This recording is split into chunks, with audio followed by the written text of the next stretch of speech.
दोस्तों, जब भी बॉलीवुड की सबसे खूबसूरत और कामयाब अभिनेत्रियों का नाम लिया जाता है तो एक नाम सबसे पहले ध्यान में आता है, हेमा मालिनी। उन्हें ड्रीम गर्ल कहा जाता है।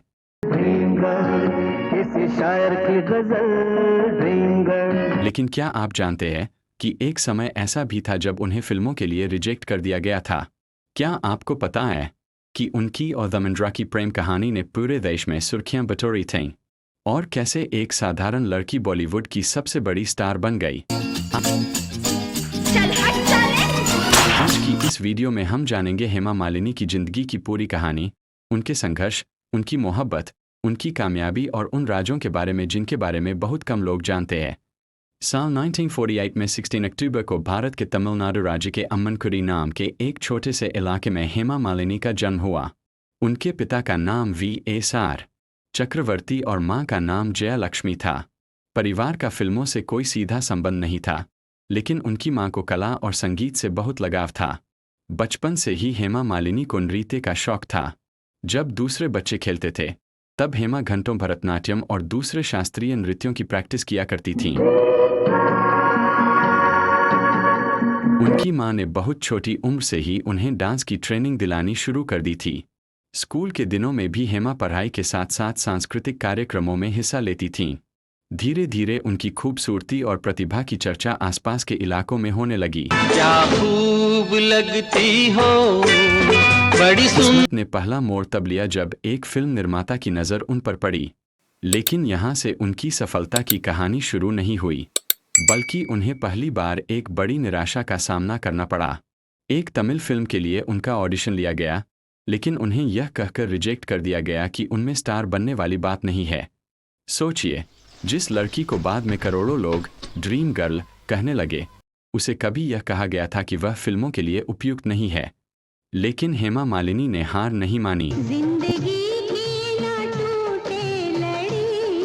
उन्होंने खुद पर काम जारी रखा और अपने डांस और व्यक्तित्व को और बेहतर बनाया। साल 1968 में उनकी जिंदगी बदल गई।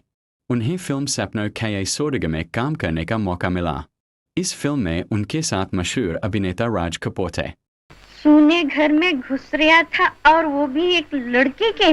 फिल्म रिलीज हुई और पहली ही फिल्म से हेमा मालिनी चर्चा में आ गईं। दर्शकों को उनकी खूबसूरती और स्क्रीन प्रेजेस बहुत पसंद आई।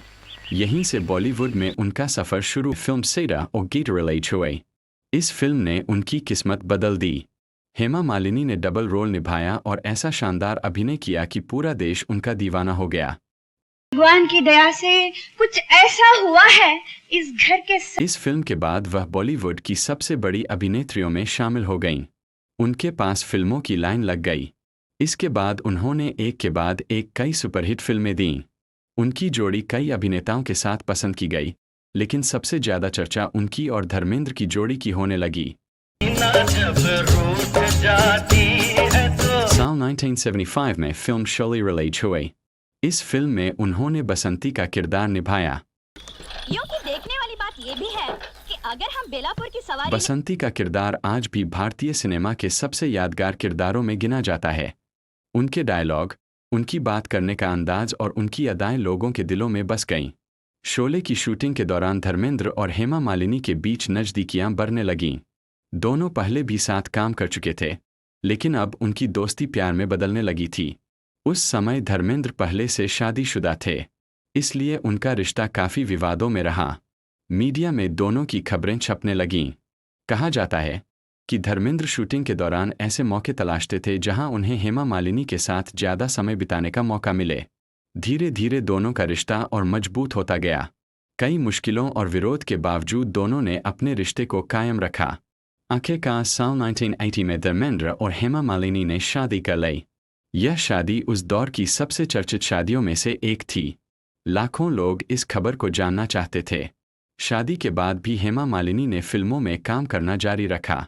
उन्होंने यह साबित कर दिया कि शादी किसी अभिनेत्री के करियर का अंत नहीं होती। सालों तक उन्होंने बॉलीवुड में अपनी पहचान बनाए रखी। बाद में उनकी बेटियां ऐशा देओल और हन्ना देओल भी चर्चा में रहीं। हेमा मालिनी सिर्फ अभिनेत्री ही नहीं रहीं, उन्होंने निर्देशन और निर्माण के क्षेत्र में भी काम किया। इसके अलावा उन्होंने राजनीति में भी कदम रखा और भारतीय संसद की सदस्य बनी। आज भी उनकी लोकप्रियता कम नहीं हुई है। नई पीढ़ी उन्हें एक महान अभिनेत्री के रूप में जानती है, जबकि पुरानी पीढ़ी के लिए वह अब भी ड्रीम गर्ल हैं। लेकिन उनकी जिंदगी का सबसे बड़ा सबक यही है कि अगर कोई आपको यह कहे कि आप सफल नहीं हो सकते, तो उसकी बात पर यकीन मत कीजिए, क्योंकि कभी हेमा मालिनी को भी रिजेक्ट किया गया था और बाद में वही भारतीय सिनेमा की सबसे बड़ी स्टार बन गईं। यही वजह है कि उनकी कहानी सिर्फ एक अभिनेत्री की कहानी नहीं, बल्कि संघर्ष, आत्मविश्वास और सफलता की कहानी है। अगर आपको हेमा मालिनी की यह अनकही कहानी पसंद आई हो, तो वीडियो को लाइक करें, चैनल रियल स्टोरी 209 को सब्सक्राइब करें और कमेंट में बताएं कि अगली बायोग्राफी आप किसकी देखना चाहते हैं।